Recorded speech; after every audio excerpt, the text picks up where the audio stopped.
April 19ஆம் தேதி நடக்க இருக்கிற பாராளுமன்ற தேர்தலில் இந்த கள்ளக்குறிச்சி பாராளுமன்ற தொகுதியில் நாம் தமிழர் கட்சி சார்பாக ஜெயதீசனாகிய நான் போட்டியிடுகிறேன். நீங்கள் ஏன் நாம் தமிழர் கட்சிக்கு வாக்களிக்க வேண்டும்? தொடர்ந்து இந்தியாவை இதுவரை ஆண்ட தேசிய கட்சிகள் இவர்கள் ஆண்ட லட்சணம் 200 லட்சம் கோடி கோடி கடனை பெற்று வைத்திருக்கிறார்கள்.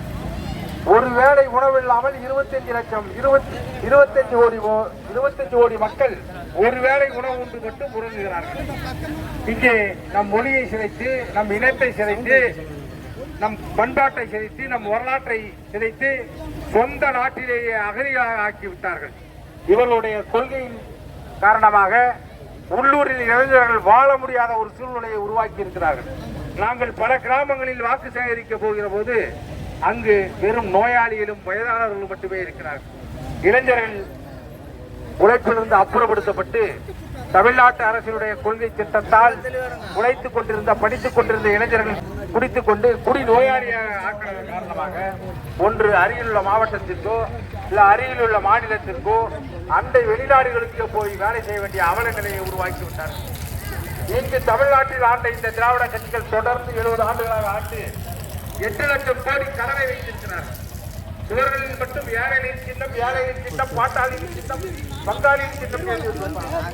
நம்ம நாட்டுக்கு தமிழ்நாட்டுக்கு 8 லட்சம் கோடி கடன். ஆனால் ஒவ்வொரு அரசில் 1 லட்சம் கோடி கொள்ளையடிக்கப்பட்ட தவிர வேற எப்படி? இங்கு தமிழ்நாட்டில் 1 கோடி இளைஞர்கள் வேலை வாய்ப்பு அலுவலகத்தில் பதிவு செய்யப்பட்டு வேலைகளை காத்திருக்கிறார்கள். அது மட்டுமல்லாமல் கிட்டத்தட்ட தமிழ்நாட்டில் உள்ள இளம் பெண்கள், விதவை இளம் பெண்கள் 35 வயதுக்கு மேல் பல கோடி பெண்கள் இந்த டாஸ்மாக் காரணத்தால் தாலி ஏற்கப்பட்டு நமது பெண்கள் இளம் விதவைகளாக இருக்கிறார்கள். 21இல் ஆட்சிக்கு வர இவர்கள் தேர்தல் வரையறையில் முதலில் வந்தவுடன் நாங்கள் டாஸ்மாகை மூடுவோம் என்றார்கள். 3 ஆண்டுகள் ஆகியும் இன்னும் ஒரு கடையை கூட மூடாமல் ஆண்கள் குடித்துக் கொண்டிருந்தது போய் பெண்களும் குடிப்பதற்கான குடிப்பகத்தை உருவாக்கியதுதான் இந்த விடிய அரசினுடைய நிலைமை. ஆனால் உங்கள் பிள்ளைகள் ஆட்சி அதிகாரத்திற்கு வராமலேயே பெண் தாய்மார்களுடைய கஷ்டங்களை உணர்ந்து எங்கள் மகளிர் பாசறை 500 டாஸ்மாக் கடைகளை மூடியிருக்கிறது. எந்த ஆட்சிக்கு அதிகாரத்திற்கு வராமலேயே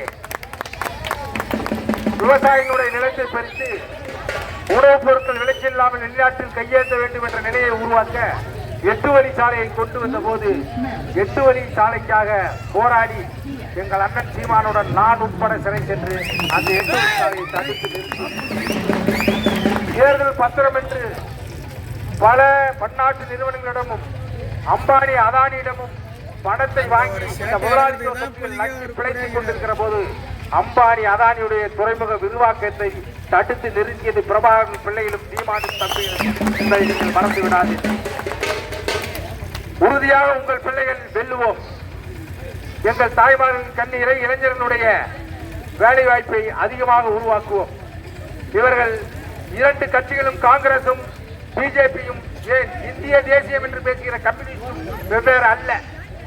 அவன் கதர் கொடியை தூக்கி கொண்டு வருவான், அவன் கதர் கட்டிய பிஜேபி. இவன் காவி கொடியை தூக்கி கொண்டு வருவான், இவன் கதர் கட்டிய பிஜேபி. இவன் சாமியின் பெயரால், மாட்டுக்கரியின் பெயரால் அரசியல் செய்பவர்கள். 10 ஆண்டுகள் தொடர்ந்து ஆண்ட மோடி அவர்கள் ஆட்சிக்கு வருகிற போது ஒவ்வொருவருடைய வங்கி கணக்கிலும் 15 லட்சம் ரூபாய் கொடுப்பேன் என்றார். 10 ஆண்டுகள் முடிய போகிறது, இதுவரை 10 பைசா கூட உங்கள் வங்கி கணக்கில் வரவில்லை. பல பேர் இதை நம்பி நம்மளால கடன் வாங்கி வச்சுட்டு காத்திருக்கான். 10 வருஷம் முடிச்சதோட 2 கோடி இளைஞர்களுக்கு ஒவ்வொரு ஆண்டும் 2 கோடி இளைஞர்களுக்கு வேலை வாய்ப்பை உருவாக்கி தருவேன் என்று சொன்னார். இதுவரை வேலை வாய்ப்பை உருவாக்கவில்லை. இவர்கள் கல்வியை உருவாக்குவதற்கு பதிலாக சாதியை உருவாக்கி பள்ளிக்கூடங்களை இடித்துவிட்டு கோயில் கட்டிக் கொண்டிருக்கிற வேலைகளை செய்கிறார்கள். ஆனால் உங்கள் பிள்ளைகள் தமிழ்நாட்டில் எங்களுடைய அரசியல் ஆசான் சாதி ஒழிப்பே தமிழ் தேசிய விடுதலை என்றான் எங்க அண்ணன் சீமான். ஆதி தமிழர் விடுதலை இல்லாது நீதி தமிழர் விடுதலை வெல்லாது என்று இந்திய அரசியல் அமைப்பு 42 பொது தொகுதிகளை தமிழ்நாட்டில் ஒதுக்கி இருந்தாலும் இதுவரை எந்த கட்சியிலும் கொடுக்காத போது 24 பொது தொகுதிகளில் ஆதி தமிழர்களை நிற்க வைத்து அழகு பார்த்த கட்சி நாம் தமிழர் கட்சி. இப்போது கூட பொது தொகுதியில் எங்களுடைய அண்ணன் இந்த தமிழ்நாட்டினுடைய மொழி போரில் சரி, ஒடுக்கப்பட்ட பிற்படுத்தப்பட்ட மக்களினுடைய விடுதலைக்கு போராடிய எங்கள் அண்ணன் திருமாவளவன் அவர்கள் ஒரு 2 MP சீட்டில் ஒரு சீட் பொது தொகுதி கூடுங்கள் என்று கேட்கிற போது அந்த இடத்துக்கெல்லாம் ஆசைப்படக்கூடாது என்று சொன்னது அண்ணன் வெளியே வராமல் நம்மளை எல்லாம் கொண்டு போய் திமுகவிடம் விட்டு விட்டார். ஆனால் நாங்கள் 2 பொது தொகுதியில் ஆதித்தமிழர்களை நிற்க வைத்து நமது உரிமையை தற்காத்து சிந்தித்து பாருங்கள். இந்த நாட்டினுடைய வெற்றி தோல்வியை தீர்மானிப்பது ஆதித்தமிழரான நாம் தான். ஆனால் நமக்கான எந்த சலுகையிலும் இவர்களால் வழங்கப்படவில்லை, விடுக்கப்பட்டிருக்கிறது. எந்த கட்சியிலும் சரி சமூக நீதி என்று பேசுகிற இவர்கள் சொந்த கட்சியில் சமூக நீதியை காத்திருக்கிறார்களா என்று சிந்தித்துக் கொள்ளுங்கள். ஆனால் நாம் தமிழர் கட்சியில் பல்வேறு மாவட்ட செயலாளர்கள், ஒன்றிய செயலாளர்கள், நகர செயலாளர்கள் பெரும்பான்மையினோர் எங்கள் ரத்த சொந்தங்களான ஆதி தமிழர்களான் என்பதை நீங்கள் மறந்துவிடக் கூடாது. உங்கள் பிள்ளைகள் தோற்றுவிட்டார் என்ற அவப்பெயரை நீங்கள் உருவாக்கிவிடக் கூடாது. திமுகவோ அண்ணா திமுகவோ ஜெயித்தால், திமுக ஜெயித்தால் ஸ்டாலின் குடும்பம் பெறுகிற வெற்றி. அண்ணா திமுக ஜெயித்தால் எடப்பாடி பழனிசாமி எஸ்பி வேல்மணியும் ஜெயித்த வெற்றி. பிஜேபி ஜெயித்தால் அம்பானி அதானியினுடைய வெற்றி. நாம் தமிழர் வென்றால் உங்கள் வெற்றி. அதை நீங்கள் மறந்துவிடக் கூடாது. யோசித்து பாருங்கள், எந்த நிலையில் நாம் இருக்கிறோம். உலகத்திற்கே உணவிட்ட இந்த தமிழ் தேசிய இனம் இவனுடைய கொள்கை வெறுப்பால் பொங்கலுக்கு ஒரு மலம், கரும்புக்கும் 4 கிலோ, வெள்ளத்திற்கும் கையேந்திய அவல நிலையை விட்டு விட்டார்கள். இலவச அரிசி கொடுத்தால்தான் சாப்பிட முடியும் என்ற நிலையை உருவாக்கி இருக்கிறார். ஆனால் அந்த அரிசியை நமது ரத்த சொந்தம் இந்த ஊரிலே இருக்கிற வார்டு உறுப்பினர் கவுன்சிலரோ, இல்லை இங்க இருக்கிற எம்எல்ஏவோ, இல்லை இதற்கு முன்னிருந்த கௌதம் சிகாமணியோ சாப்பிடுகிறார்களா? சிந்தித்து பாருங்கள். மாடு கூட சாப்பிட முடியாத அரிசியை ரேஷனில் போட்டு நம்மளை சாப்பிட இருக்கிறார். அதுவும் இப்பொழுது செறிவூட்டப்பட்ட அரிசி என்று பிளாஸ்டிக் அரிசியை நம்மளிடம் இருக்கிறார். நீங்கள் வாங்கி வந்து அது தண்ணீரில் போட்டால் மிதக்கிறது. வாழும் போதே சாகடிக்கிற வேலையை இந்த திராவிட கட்சியில் செய்கிறது. இவர்களை வீழ்த்த வேண்டுமா?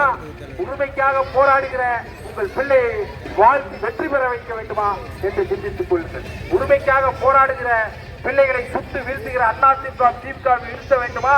உயிரை கொடுத்தாவது நமது உரிமையை மீட்க வேண்டும் என்று என்கிற உங்கள் பிள்ளைகளை வெற்றி பெற வைக்க வேண்டுமா என்பதை நீங்கள் சிந்தித்துக் கொள்ளுங்கள். வரக்கூடிய தேர்தலில் நீங்கள் நீட்டுக்கு எதிரானவர்களா? உங்கள் தேர்ந்தெடுக்கக்கூடிய சின்னம் பைக். நீங்கள் வாரிசு அரசியலுக்கு எதிரானவர்களா? நீங்கள் வாக்களிக்க வேண்டிய சின்னம் பைக். ஊழலுக்கு எதிரானவர்களா? நீங்கள் வாக்களிக்க வேண்டிய சின்னம் பைக். பணநாயத்துக்கு எதிராக வாக்களிக்க வேண்டும் நினைக்கிறீர்களா?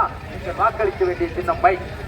காலையில் நீங்கள் வருகிற ஏப்ரல் 19ஆம் தேதி அதிகாலையிலே எழுந்து சென்று நீங்கள் பைக்கின் பொத்தானை அழுத்துகிற போது தமிழ்நாட்டிலிருந்து சூரியன் மறையும், இலை உதிரும், தாமரை கருகும், கை ஒடியும், முரசு கிளியும், உங்களின் குரல் பாராளுமன்றத்தில் ஒதுக்கி.